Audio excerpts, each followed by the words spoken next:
Le 16 novembre 1974, un message en code binaire conçu par Frank Drake et Carl Sagan fut envoyé de l'observatoire d'Arecibo à Porto Rico.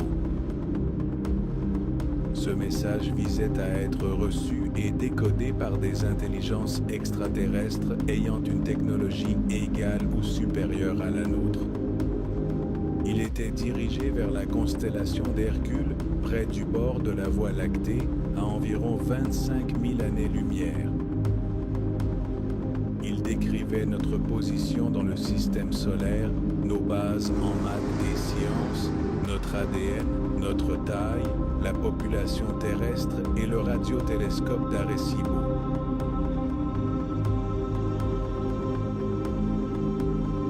Personne n'imaginait que 27 ans plus tard, le 21 août 2001, la réponse au message d'Arecibo arriverait. Dans un champ de blé à Hampshire, près du radiotélescope militaire de Chilbolton, deux formations impressionnantes ont été signalées. Vu du ciel, on distinguait un visage humanoïde et une structure semblant répondre au message de Drake et Sagan. Cette figure, comme l'original, ressemblait à une tablette configurée de la même façon et écrite en code binaire. L'intelligence extraterrestre y ajoutait des détails spécifiques sur leur identité, origine et nature. Le message indiquait que leur système décimal était similaire au nôtre. Il précisait aussi que les atomes de la vie, H, N, O, P, C, étaient communs aux deux espèces. Fait insolite, ils ont ajouté le silicium-14 comme élément supplémentaire. Contrairement à nous, leur ADN a une triple hélice. Leur génome diffère, suggérant plus de nucléotides, donc une évolution plus avancée. La forme de leur corps était différente. Le message dit qu'ils mesurent 1,25 m avec une tête disproportionnée. En 1974, la population humaine était d'environ 4,192 milliards. Leur population était estimée à près de 5 milliards. Ils affirment d'habiter 3 planètes et quelques lunes. Le message compare Arecibo, 306 mètres, 1 trillion W à leur antenne, 85 lem, 2388 MHz.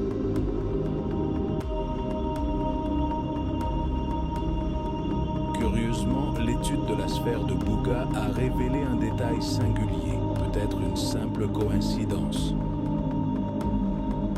On a noté une grande similitude entre la gravure sur la sphère et l'antenne observée dans les crop circles anglais. Selon certaines théories, la gravure pourrait représenter un émetteur-récepteur de signaux avancés. À chaque extrémité, on observe 7 points. L'antenne de Chilbolton présente aussi 7 points. Fait remarquable, un message envoyé 24 ans avant la découverte de la sphère montre le même nombre de points émetteurs et récepteurs. On peut donc voir sur la sphère de Buga ce qui ressemble à une puce très avancée. 14 points en cuivre. Nous sommes face à une possible forme de communication avancée. De même, on a trouvé une autre formation dans les champs, très liée à la sphère de Buga. Le 25 juin 2010, Steve Alexander a signalé une formation étonnante dans un champ à Roundway Hill, Wiltshire, UK. Sur 80 mètres, 5 sphères entrelacées avec des cercles créaient un effet 3D d'ombre et lumière.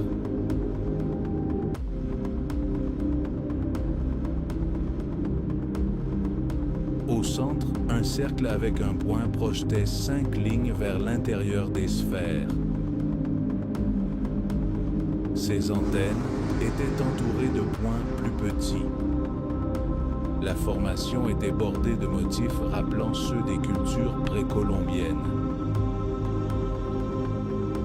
Sans doute une formation majestueuse qui, au fil du temps, a été vue comme une possible communication d'intelligence non humaine. On a trouvé une similitude entre les 7 points de la sphère de Bouga et ceux de l'antenne de Chilbolton en 2000-2001.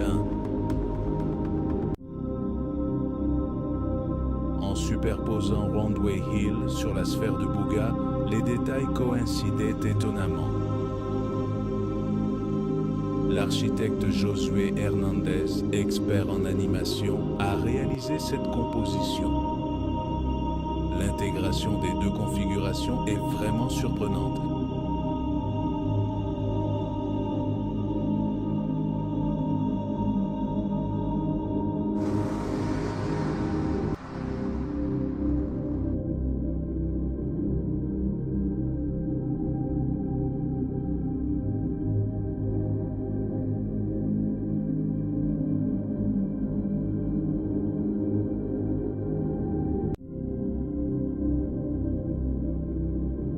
Est-ce une coïncidence ou un message caché?